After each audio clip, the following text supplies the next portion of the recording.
What's up YouTube? It's your boy Icent.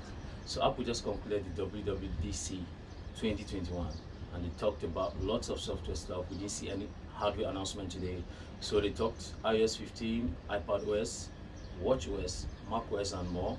So but today I want to focus just on iOS 15. So let's get started.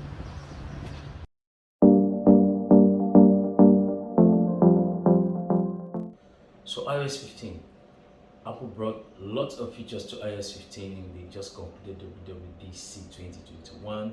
And one of those features is FaceTime. You know, if you're a lover of FaceTime, there's a bunch of features added to FaceTime. So one of them is spatial audio.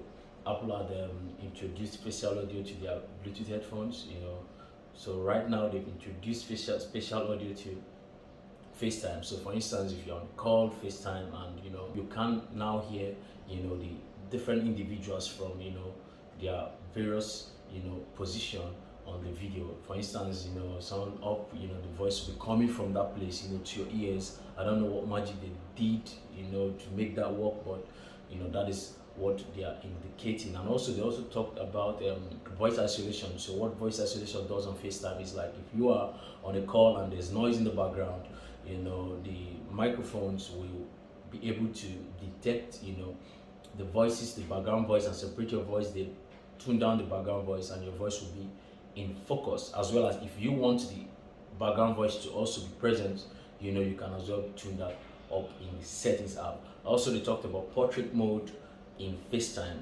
They are talking about they talked about portrait mode coming to FaceTime. So if you're on a video call, you can blur your background. So this is in a video mode, which I think they'll bring to iOS iPhone 13. Because portrait video is one of the features that will depth with iPhone 13. This summer by September. So portrait mode is also available right now on FaceTime. And also they talked about FaceTime Links. So you can be on, just like how if Google Meet and Zoom, how they work. So you can share link of your FaceTime to some other people. And now the link is not restricted to just iOS users.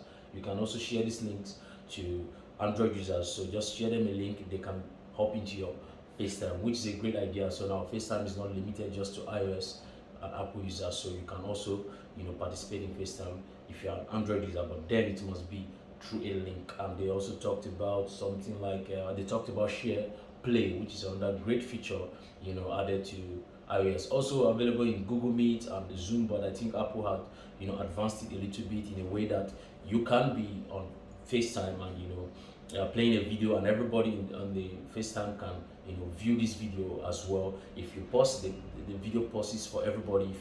If you play or shift or want to give any information, all these things react real time with high quality, with other people, whether it's music or video. It works seamlessly. This is what they tout. When the iOS comes to iPhones, we'll confirm for sure, although the beta is rolling out right now to beta users, while the other people that are not registered for beta will get iOS 15 July. Okay, so some other thing they talked about iMessage, the improvements to iMessage, how iMessage has more focus on more sensitive and more focus on when the phone application is set to do not disturb.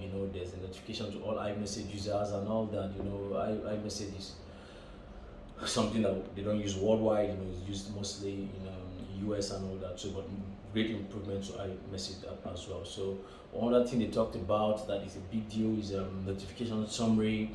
What notification summary does actually is that, like, it arrange and organizes your notifications in a way that the more important ones come on top, while the less important ones they go below. So for instance, the applications you use more frequently, you get their notifications stacked on top of all your notifications, while the applications you use less frequently, the notifications will be below. So you see the most important notifications all the time. So that is what they talked about, notification summary. So also they discussed about focus mode.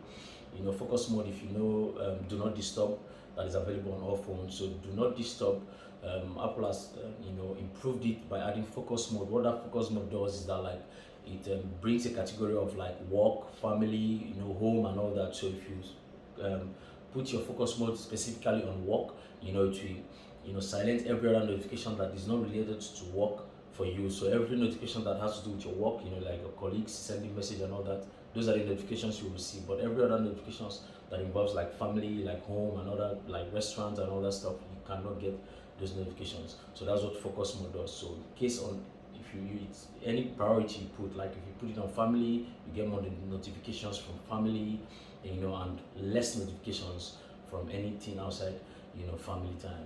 So they also launched live text, which they made a big deal. Although live text is similar to Google Lens. If you on Android, if you know Google Lens, this is Apple's version of Google Lens actually. So live text, what it does is that now you can bring out your camera, point it to a text, and it will detect that as a text, and it will pop it out from that camera, and you can extract this text and then copy the text and get information about that text if it's a site or something like that. It does not work only on cameras. Even if you go to your gallery right now, you can see a picture of something and you can look up that picture online. If there's text, you can copy that text out from that picture and all that. So this is a very, very welcoming feature to iOS, which is already available on Android, but the iPhone can make this work more seamlessly because it can work with your iPhone, it can work with your MacBook, your iPad. iPhone and how they tout their ecosystem, so it works seamlessly across all your devices. So that is it on live text. So they also talked about maps. Yeah, they improved maps. Apple Maps, they are expanding now to more countries. They are going to include Spain, they want to include Italy, they're including Portugal and Australia to Apple Maps. Apple Maps is growing, and now they are trying to make it more precise. So for instance, now when you're in the city, it brings new design for your there's new design for like street views, and there's night mode now for Apple Maps. So there's more suggestions for Apple Maps, and also there's precision finding, like it uses augmented reality to help you locate your destination. So just similar to Google Maps, but Google Maps is more expanded, and has more locations covered, than Apple Maps. But then Apple is improving every single year on Apple Maps, which is good news for iOS users. Also, they talked about the weather app. They've improved the weather app now with better animations on like what is happening in what time of the day. It reflects on the weather app. For instance, if rain is falling, you see the rain falling on the screen of your iPhone, in the weather app. Same with sunshine. So it's more versatile, and it has more features added to it as well. So they also talked about AirPods. They've improved AirPods and AirPod Max. They've improved their precision finding on the Find My. If you know Find My, this is their online satellite where you can find any of your lost Apple items. So now their Find My is updated, so it can find your Apple AirPods, not just finding it. It can make it beep. If you can ring it.